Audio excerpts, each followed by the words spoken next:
আমি আজকে বাংলাদেশে একটি জনপ্রিয় অ্যাপস নিয়ে কথা বলবো আপনাদের সাথে। কথা নিয়ে কথা হবে আজকের এই ভিডিওতে। আমার আসলে কথা অ্যাপস নিয়ে আরো আগেই ভিডিও বানানো উচিত ছিল। বাংলাদেশে প্রায় বড় বড় টেক চ্যানেলই এই কথা অ্যাপস নিয়ে ভিডিও তৈরি করেছে। তবে আমি তখন ইউটিউবিং করিনি, তাই মিস করেছি। তো আজ যেহেতু আমি ইউটিউবিং করছি, আপনাদের শেখানো উচিত বলে মনে করছি আমি।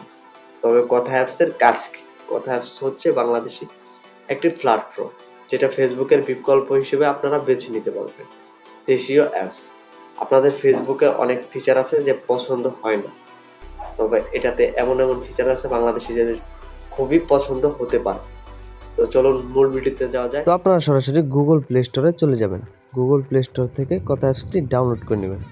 আর যদি আপনি আইফোন ইউজ করেন তাহলে অ্যাপেল স্টোর থেকে ডাউনলোড করে নিতে পারেন। তো আপনারা প্লে স্টোর থেকে সার্চ বাটনে এসে সার্চ করে দিবেন কথা। তো কথা লিখবেন KUTHA, কথা লিখে দিলাম। তো আপনাদের টপে যেই অ্যাপসটি আসবে এটাই হলো কথা অ্যাপস। আমার ডাউনলোড করা আছে, তাই আমি ওপেন বাটনে ক্লিক করে দিচ্ছি। আর আপনাদের যাদের ডাউনলোড করার নেই তারা ডাউনলোড করে নেবেন। তো এখানে একটা বাংলাদেশি ফোন নাম্বার দিয়ে দিবেন। তো আমি একটা ফোন নাম্বার দিয়ে দিচ্ছি বাংলাদেশি।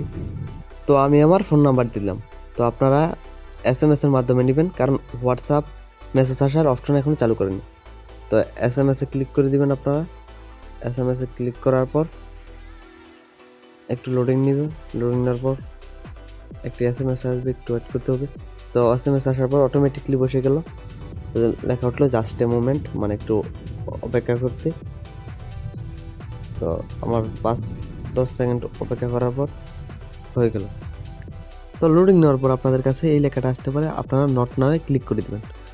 সম্পূর্ণ ভিডিও আমার চ্যানেলে আপলোড করা আছে, চাইলে দেখে আসতে পারেন।